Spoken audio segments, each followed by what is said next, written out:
Olá, seja bem-vindo ao meu canal.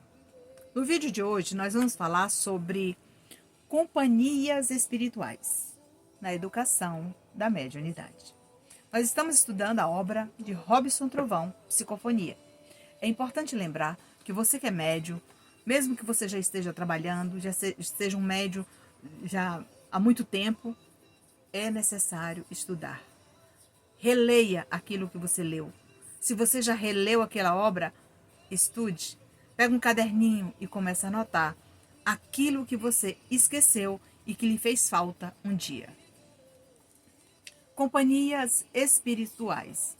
Quem são essas companhias?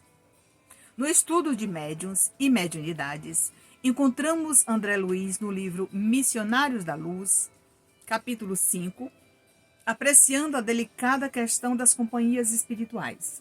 Lembrando que toda a obra de André Luiz, ela é pautada nos experimentos mediúnicos, psicografado por Chico Xavier, onde ele nos incentiva aos cuidados, né, com a nossa mente, com orai e vigiai.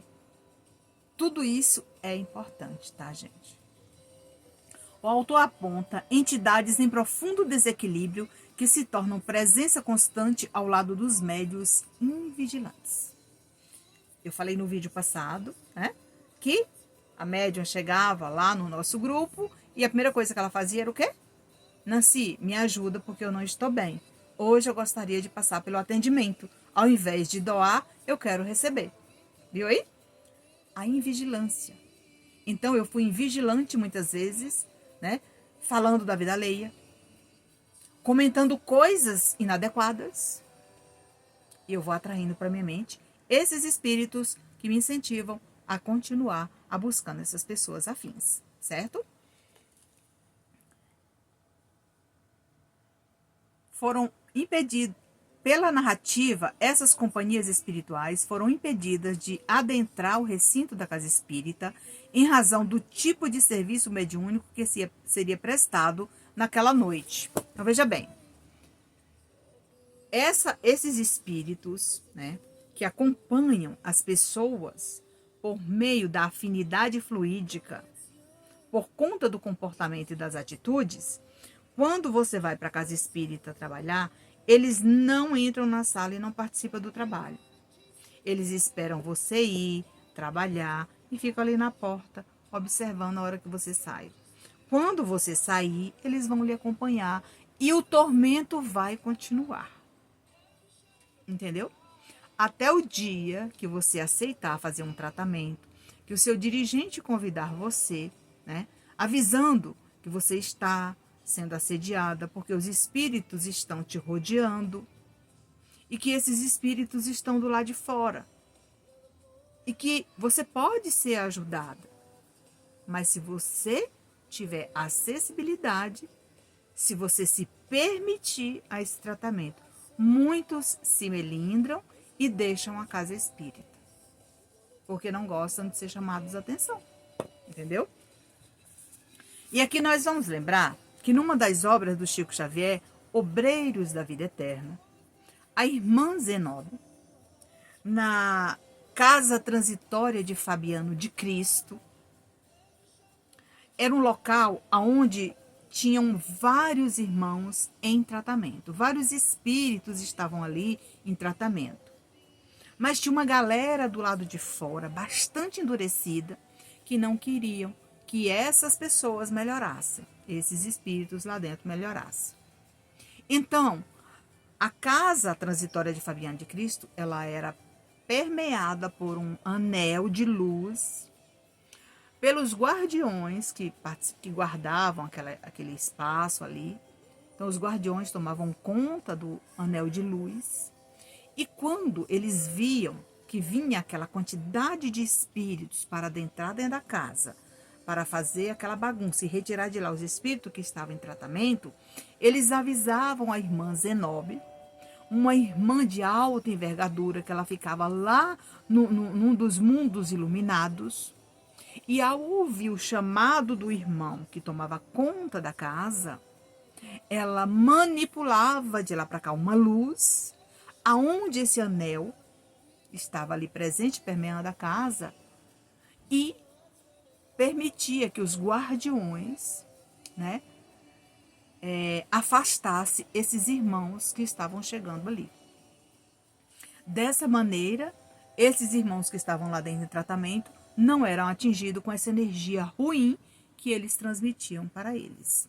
Na verdade, quando vinha aquela quantidade de espíritos, era como se eles... eu vou dar um exemplo. Tinha uma corda, como se fosse uma corda, né? E aquela corda recebia todos esses espíritos e devolvia. Eles não tinham condições de entrar. Da mesma forma acontece com o médium e vigilante.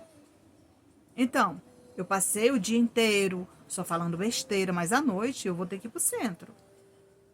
Ao entrar lá na minha sala de trabalho, aqueles espíritos da minha afinidade que eu contraí aqui fora, eles vão ficar lá do lado de fora me aguardando. E eu posso ser chamada a atenção. Por quê?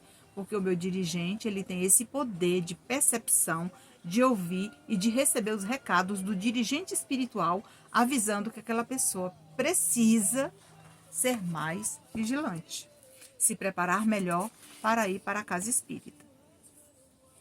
Encerradas as atividades, porém, os espíritos infelizes ladearam os encarnados e os acompanharam no retorno ao seu lar. Olha aí. Terminou a reunião? Então vamos acompanhar esse aqui, que ele está em vigilante. Ele entrou, eu fiquei aqui esperando. Estou de plantão. Lembra que eu falei que aquela senhora falou que quando chegou na casa espírita, essa história muitas pessoas já contou nos grupos de trabalho da comunhão espírita. Eu cheguei lá na comunhão, quando eu cheguei na porta, que eu estacionei o carro, quando eu fui entrando, eu vi ao redor da casa aquela quantidade de espíritos. Não é para se assustar, porque uma pessoa equilibrada, uma pessoa esclarecida, né? O que ele faz? Até conversa com esses espíritos que estão lá. Lembrando que Dr. Bezerra de Menezes é o patrono da casa, ele está ali com toda a sua equipe, protegendo aquele ambiente. Porém, aqueles espíritos, na medida do possível, eles vão sendo capturados, vão sendo levados lá para dentro e vão sendo assistidos. Indaga-se o porquê de os mentores espirituais não terem afastado os obsessores dos personagens em estudo, mas tão somente impedindo-os de adentrar ao centro espírita. É que os espíritos perturbados foram atraídos pelo desejo dos médiuns, pelo comportamento e pela atitude deles, tá? Por isso que os mentores não impediram que eles entrassem e saíssem com eles, tá? Porém, dentro do grupo, não. Aqui houve o respeito ao livre-arbítrio, viu? O trabalho de libertação, nesses casos, será pessoal e intransferível. Por meio dos pensamentos, a alma encarnada comunica-se naturalmente com os outros espíritos, de forma consciente ou inconsciente. Pelo teor desses pensamentos, é possível saber que tipos de entidades são atraídos, passando a ser-lhe companhia. Então, qual é a comunicação que eu tenho com o meu mentor espiritual? Através do pensamento. Eu posso ter essa comunicação com qualquer espírito. Eu tenho que saber quem é esse espírito? Sim. Então, se eu abro a minha guarda para atender qualquer espírito, é claro que no meio deles vão ter os bons e os ruins. Isso depende do meu comportamento, da minha atitude, do meu querer, né? Então, o meu livre-arbítrio está aqui. Eu estou usando ele. Mas o meu mentor espiritual, a equipe espiritual que me assiste, eu faço parte do grupo X, mas o mentor, o dirigente espiritual, ele não vai interferir. Por quê? Porque eu estou usando meu livre-arbítrio. Por quê? Eu estou sendo vigilante e atraindo essas entidades para minha sintonia. Espíritos com excessivo apego às sensações orgânicas buscam a satisfação dos sentidos que perderam pela desencarnação, para terem de volta, mesmo momentaneamente, as baixas emoções. Aproximam-se de encarnados que lhes comungam faixas de interesse semelhantes. E aqui está o quê? Os vícios, o alcoolismo, o sexo, as drogas, entendeu? Os jogos, a procrastinação, tudo isso está aqui reunido com os espíritos afins. E eles vão interferir na sua vida mesmo. tem pessoas que ficam na miséria. Por quê? Porque deu espaço, né? Cedeu espaço para essas entidades, e para desvencilhar isso é uma coisa muito difícil, tá, gente? O desencarnado e magneticamente atraído para junto do encarnado é, após ajustar-se ao nível mental deste, potencializa-lhe os apetites de toda ordem, para após assimilar os fluidos densos irradiados com os mesmos sentimentos negativos. Então, ele vai potencializando aquela vontade, né? Então, eu tomei hoje uma latinha de cerveja. Amanhã, a minha vontade é de tomar 2. No próximo dia, ele vai me incentivar a tomar 3, a 4, mas eu só vou sentir o sabor de verdade na primeira, porque da segunda em diante, quem vai sentir as sensações são os espíritos que estão me incentivando a beber. Entendeu? O encarnado vê-se então só sintonizado com o obsessor, passando a ter desejos quase incontroláveis e caindo sem perceber num círculo vicioso de pensamentos e sensações insaciáveis. Então, é aquela história, né? O sexo, as drogas, o álcool, todos os vícios.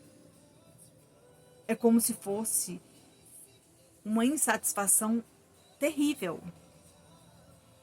Se vocês observarem as prostitutas, né, que não tenho nada contra, né, a gente está dando aqui um exemplo. Quantos companheiros, quantos parceiros ela pode ter uma noite? Vários. Será se ela sentiu prazer? Entendeu? É por aí. Os médiuns precisam estudar outras obras complementares. Não somente aquelas que você está estudando no grupo. Busque outros autores, conhecer a história dos espíritos que passaram pela Terra, as dificuldades que eles encontraram. Eles também contam a sua história de superação e de dificuldade, que é normal, igual a nossa. A leitura elevada diária, a prece, a meditação, o passe, a desobsessão, a frequência, a atividade de evangelização ou assistência social auxiliam o médium a desligar-se dos oportunistas espirituais e a manter um nível superior de sentimentos. Está percebendo que está caindo em tentação? Começa a visitar a casa espírita, assistir uma palestra, tomar um passe, fazer um atendimento fraterno, para você desabafar, para você sentir mais leve, buscar esse amparo que você vai encontrar gratuitamente em vários lugares.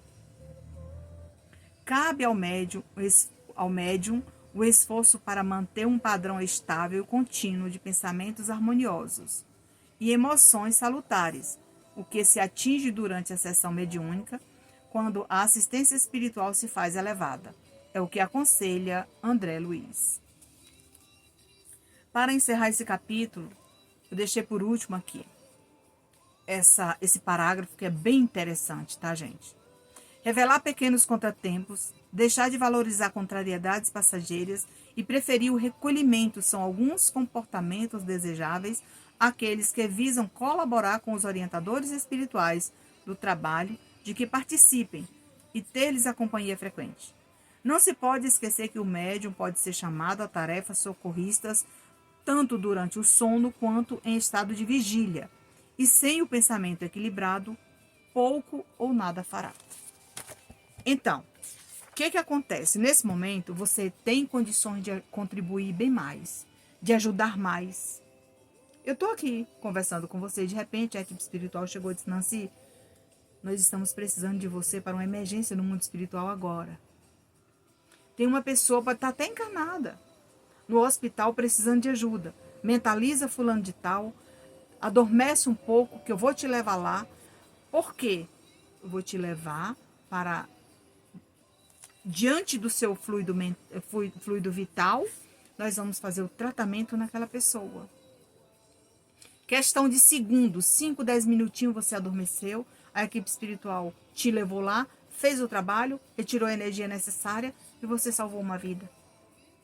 À noite você se preparou, fez uma prece, pede à equipe espiritual para que você seja útil durante o sono e vá ajudar nos hospitais de refazimento tantas pessoas que necessitam de você. Leon Denis, no Invisível, exorta a elevação moral, estimulando a renúncia como forma de aproximar das correntes superiores do pensamento divino, emanado das almas nobres. Se eu quiser sintonizar minha sintonia, né, criar essa afinidade fluídica com os mensageiros de Deus, Espírito de Luz, eu preciso meditar, eu preciso estabelecer um horário para orar, para receber as instruções, para receber as informações que eu preciso. Nessa turbulência do dia a dia, eu não vou conseguir, mas eu preciso estabelecer um momento, estabelecer uma hora. Por isso que acontece de vez em quando, eu dou um tempo nas cartas, eu dou um tempo no meu trabalho, porque eu também trabalho materialmente.